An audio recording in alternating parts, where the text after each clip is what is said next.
Hey guys, welcome back to my channel. Today we're gonna start off some moving vlogs. First, I wanted to directly talk about the fact that we're moving. I have mentioned it here and there a lot, but we are officially moving from Washington, D.C. back to Florida. Where in Florida is kind of up in the air, I guess. Our plan is to move to the Orlando metro area in general. Where in Orlando, we're not exactly sure, but definitely Orlando. Secondly, we are planning on staying with some family before we move into our next apartment. Oliver's gonna take like a month off of work to study and retake the MCAT again. So since we won't have a lease, it makes sense for that month to just not sign a new lease and just kind of take a break from having to pay rent, allowing Oliver to study stress-free. I don't have to be freaking out about paying rent since he's not working, and I'll just be doing other things to make some money while we're not paying rent and keeping our expenses super low. It's kind of a lofty goal, but since we'll have like much lower expenses for whatever period of time we're staying with family, I want to definitely make more money than we spend. Again, I'll be the only one making income, so it will be a bit more difficult, but I think that's not too lofty of a goal, and it'll be super helpful when it comes to the actual moving process. The good thing is that also gives us a bit more time to file taxes, to get our deposit back from our current apartment, because once we move out, they'll have to do inspections and everything before they actually send us the deposit back. So there is some cash hopefully coming that will, be in our actual hands before we move into our next place and have to pay the deposit on that place, which will help out as well. It's all good things, but one thing I wanted to touch base on in this video is exactly kind of how we chose to move, like why we chose to move, and the things we considered when deciding where to go next. Because I live with someone else, and this really isn't just up to me and Oliver intentionally sat down and had a discussion, bringing to the table first a few factors that we both think are important when it comes to a place to live, and then secondly, both of our ideas on where we should potentially move to. So the number one is affordability, which makes a lot of sense. I'm in a very transitionary state right now in regards to what I do to make a living, and Oliver is also waiting to go to med school, and once he's in med school, most likely will not be working at all, depending on how difficult med school is for him and how much time he wants to put into his study routine, etc. If I'm able to provide for us, that is the goal, and whether that's his goal or not, I don't care. I want to provide for both of us so he can focus on his studies, because that is a really big investment and I want him to truly have the space and time to focus on that. So because of that, affordability is really important when it comes to where we live next. And with that, there's three factors that we considered. Number one, cost of living. So obviously, Florida has a much lower cost of living than DC. There's a lot of areas that have a lower cost of living than DC, but there's obviously other factors that came into play when picking Florida. But cost of living was very important, and we wanted to pick a place where we could get an apartment for less than $1,500. This apartment that we're currently in, although if you watch my budgeting videos, I feel like I've said this a million times, but just a reminder, in my budget, I only spend $1,655 per month on rent. That is not what my lease says. My lease says that we spend $2,050 per month on rent. That is the deal that we got when we signed this lease. The reason that we pay $1,655 is, at the end of the day, really just like a mix-up with my leasing office. They told us the deposit was much higher than it actually was, and we had to pay like first and last month's rent, but then they didn't charge us first and last month's rent. We just put it into the account. So we ultimately did pay $2,050 per month, but we paid upfront a lot of the money. So I spread out that money to each month so that each month we had a lower amount of rent to pay, which I am so glad I did that, because if I hadn't done that, we would have probably used more of our money before I quit my job, and we would have had to pay $2,000 per month since I left my job, which would have been a lot harder to do. So the next thing I considered with affordability is salary potential. So with that, obviously there's a few things to consider here. Number one, minimum wage. Oliver's job, like I've said before, is a minimum wage job. He does get paid hourly. So in DC, the minimum wage is $15 an hour. I looked into jobs in the Orlando area where Oliver would potentially work, and he would make anywhere from $12 to $14 an hour. Now, I'm hoping with his experience that they would start him at the $14 mark, $1 less per hour is irrelevant when you consider DC to Florida, because DC has state taxes, which is the third thing I considered with affordability. So not only is hourly wages and salary potential important, but actually relating that back to the physical money that you're going to get after paying taxes is really important. So DC state income tax is around 7 to 8%, depending of course on your income bracket, but that's about the range that we would have been paying if I had stayed in my full-time job, which is, the only reason we'd actually live here. So you have to consider that when looking at your salary and your wages, because not only is affordability in terms of cost of living a big factor when you look at your salary, but your taxes obviously play a key role. Even if you get a cost of living adjustment of like say 10% to move to DC versus say Florida, you have to consider that you're also paying 7.5% of that salary adjustment in taxes. So really your adjustment is like 2.5% in cost of living, which cost of living in DC is much higher than 2.5% more than Florida. Like that's ridiculous. So in hindsight, I really should have been paid more to live in DC versus working for my company and living in Florida, but that's a whole nother conversation. When it comes to my job, salary potential is kind of like a moot point, because what I want to do would be online work. I don't want to work for a company, so my salary potential technically doesn't change no matter where I live, because I'm the one setting the salary, So it's really just the amount of income I'm able to make, which what I want to do does not require me to live in a specific area to make a specific income. For example, if YouTube ends up being my biggest source of income at some point, I can make the same videos in DC that I can make in Florida, but in Florida, I would not have to pay income taxes and I would not have to pay almost twice as much for an apartment. So, The second thing is crime rates. And this is really important to me because I was not familiar with living in an area with a lot of crime, especially because Oliver works a lot of overnight shifts and there's a lot of nights where I am home alone. I feel very safe and comfortable in the building I'm in because it's an expensive building and we have a concierge and there's all these access points and it has interior hallways and blah, blah, blah, blah, blah. Like there's reasons why I feel safe here, but not living in a super new secured building, there's obviously fear of crime. And if I'm going to be home alone a lot, then that's something I want to consider. So I know I talked about this a lot in my Q&A, just the concept of feeling afraid in like a house, for example. I feel a lot less safe in a house alone at night than I do in this current apartment, no matter what the crime rate is outside, because I just feel safer in this space. There's more like barriers to get to me, and to get to my items. It's stealing or whatever, Anyways, point is, crime was also a factor that we considered, especially because I am very anxiety prone. Number 3 is proximity to family and friends. I've said it before, I'll say it again. A ton of my family lives in Florida, so pretty much all of them, and all of Oliver's family lives in Florida. So it doesn't really make much sense that we're the only ones that live so far away, especially because I'm very family oriented and I like to be around my family. So not only is it good for my mental health and it's good for my relationships, it's also good on the budget because flying to and from Florida from DC, also factoring in that I have a cat that either needs to be watched here in DC or taken with us, is a lot of money. It costs a lot of money. Whether you drive, you fly, have a cat sitter, you bring your cat with you, it's expensive. Being able to go visit my family for the day and then drive back home and sleep in my own bed and just have to pay for gas is a huge plus. Number 4, and this is a big one for me, climate. Oliver prefers the South. For him, climate is the opposite issue. He would like to be somewhere warmer with water, etc. I like being near water, don't get me wrong. It's nice to be near the beach, but the weather in Florida is just too hot for me. Like genuinely, it's just too hot. However, this winter in DC has been extremely cold. Part of it is because it actually we've had some of the coldest days in a few years, and it's snowed more this year than last year and more than it really ever does in DC. But the other piece is last year I was working from home and I didn't leave that often. I was also having severe seasonal depression last year in my apartment. I would sometimes not leave my apartment for 7 days at a time in a tiny apartment. So there's plenty of times where I didn't leave and I didn't actually experience the cold. This year I'm cat sitting. Sometimes I'm out every single day to go out and cat sit, and it is cold.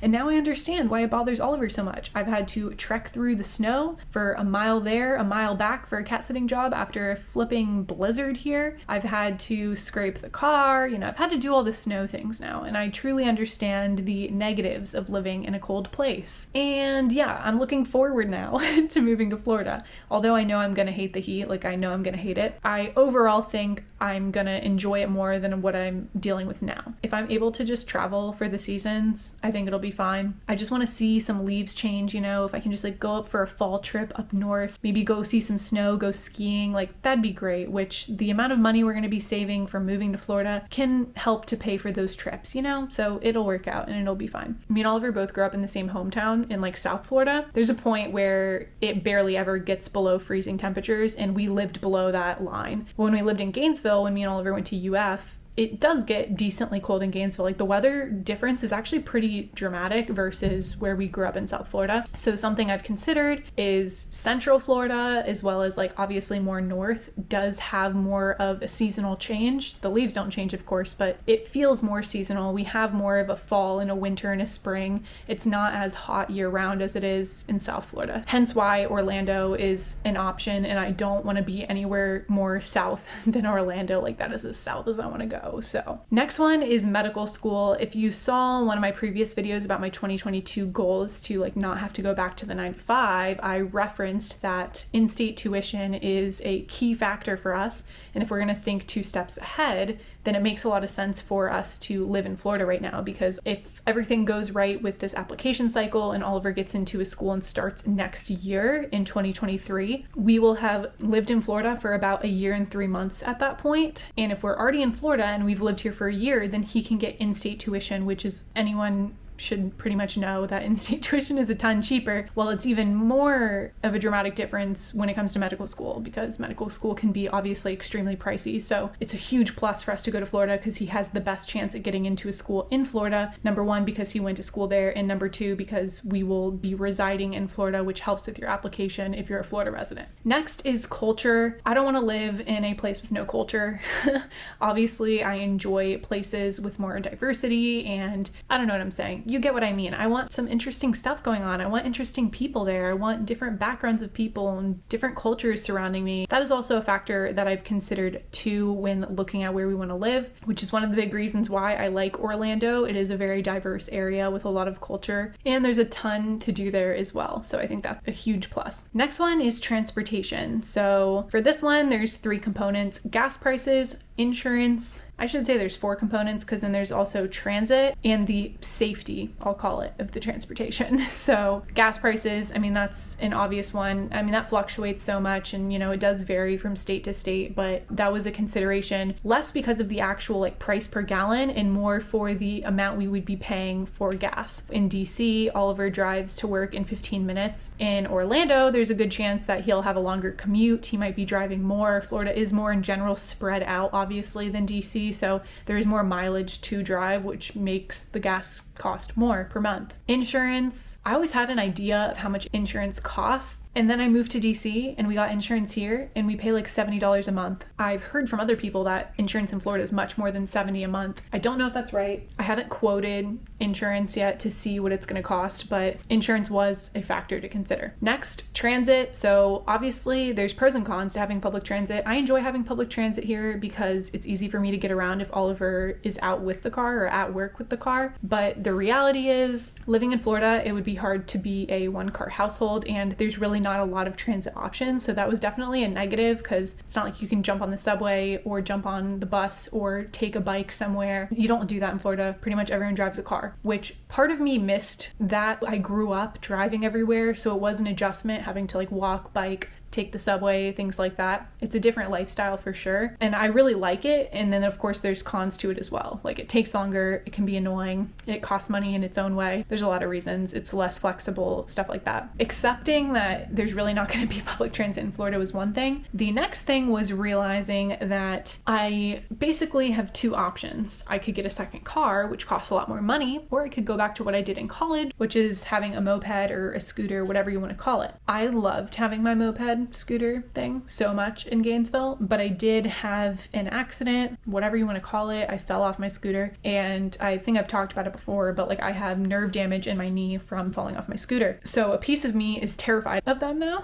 but I also still love it, and I still used it after the accident, so it's not like it like seriously traumatized me or anything. But because of that, something I wanted to consider is living in an area where I felt safe going on the scooter, because the reality is most likely I would prefer prefer to just have a scooter to use the days that Oliver is at work and I need to get around, and see how that goes, because there's no insurance with that. The gas is so cheap. They're cheap to buy in general. So transportation safety wise, what I mean by that is there safe roads with low speed limits that I can go on with the scooter and feel safe? Because I don't want to be going on a road that's 40 miles per hour, you know? Next is city size. So if you've lived in a smaller town and in a city, you'll understand that of course city size is a factor when deciding where to live. Really what I wanted at the end of the day was a middle ground. I want to live close to a larger city, but I don't want to live in one. If we were to stay in DC, I would say we'd probably move to a suburb like out in Virginia, and that would be great. You know, we still have access to everything that DC has to offer.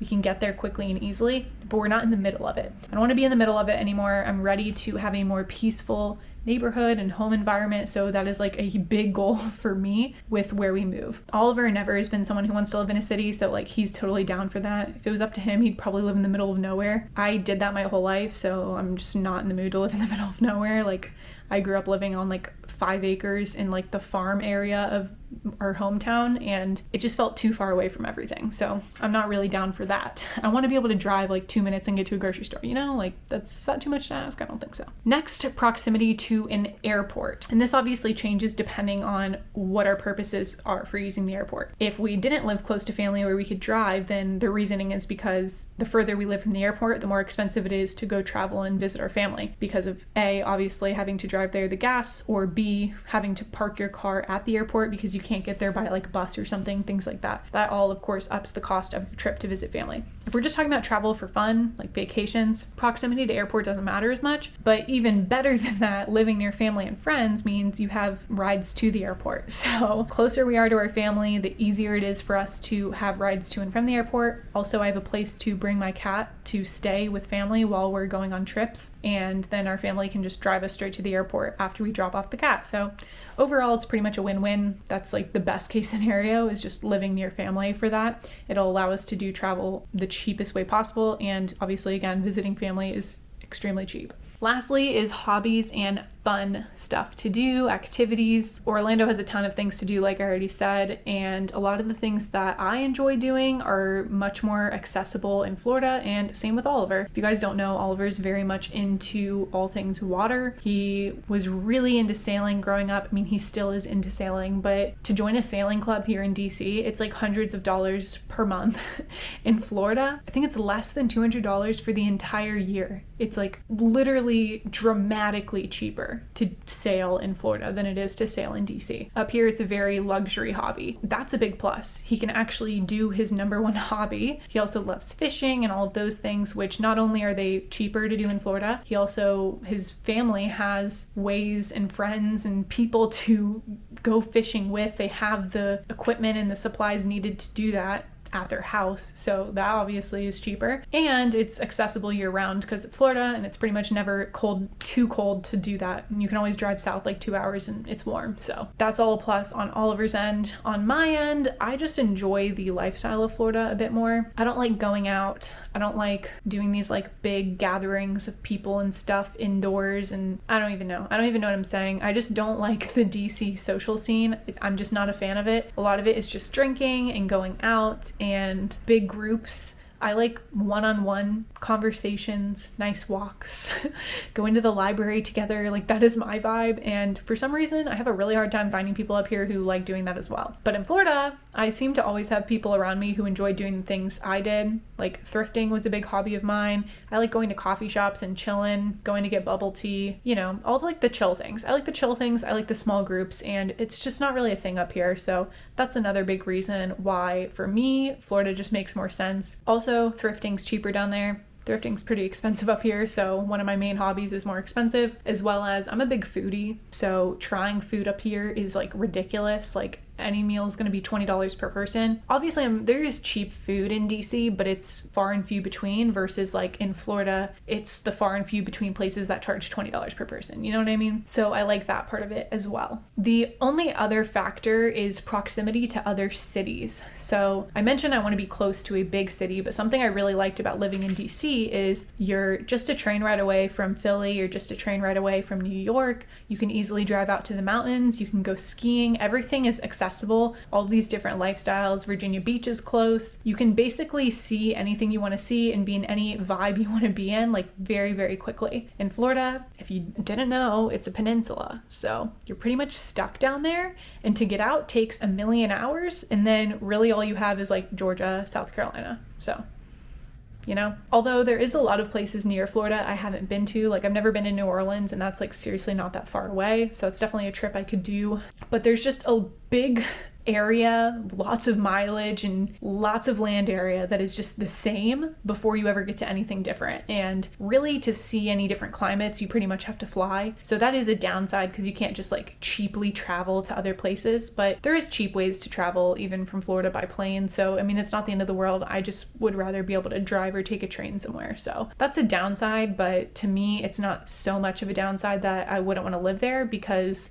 the reality is I don't actually like traveling that much. Like, as much as I want to see other things and I want to see other cities and eventually other countries, I don't want to do it that often that it really should play a part into where I actually live. I pretty much would like to travel like a few times a year at most. Traveling for me is like draining as heck. I also really like being at home, and when I get out of my routine, it really throws me off. Even just like a weekend trip. We're going to see my nephews in a few weekends because we're moving obviously in like a month, and they live just a few hours from us right now in Virginia, so we're gonna go see them. And just the fact that we're leaving for like 2 or 3 days is like stressing me the heck out. Like, I'm like, oh my gosh, like so much to do and it's gonna throw everything off, and like I want to see them so bad, but I just get like so disheveled about a stupid weekend trip. Like, I'm just very, I need stability and routine, you know what I mean? So anyways, if you're trying to debate where to move next, this was probably a very comprehensive video for you. If you were not trying to debate, I hope you enjoyed my ramblings about how I decided to move where we're moving, why we're excited about it. I am super, super pumped, and I'm really trying to enjoy the process and enjoy this new season instead of feeling stressed about it. Right now, there's just so much going on financially with us, and the logistics of moving are crazy. Moving costs right now are up the wall insane. We ended up finding a very, very cheap way to move. I will share about it in a coming vlog, where we're doing something very complicated to save a ton of money. If you've been following my channel for a while and you saw my video about moving up to DC from Florida, I think I spent like $550 on the move. If I was to do that same move right now, the same way with the same things, like that exact U-Haul, getting movers, even the same company of movers in both locations, I would be paying 4 to 5 times as much money as I did when I moved up here for the exact same thing. That is how hiked up the prices are right now. Anyways, I really hope you enjoyed this video, and I hope it gave you some perspective. Just a big rant about what's going on with me, but I hope you guys are looking forward to the moving content coming up, and I'm excited to share it with you and to be in our new home in Florida. I can't wait. I'm excited for warmth too. I've been really cold lately, so I can't wait. Thank you guys for supporting me through everything and following along. I appreciate you all so much, and I'll see you in the next one. Bye.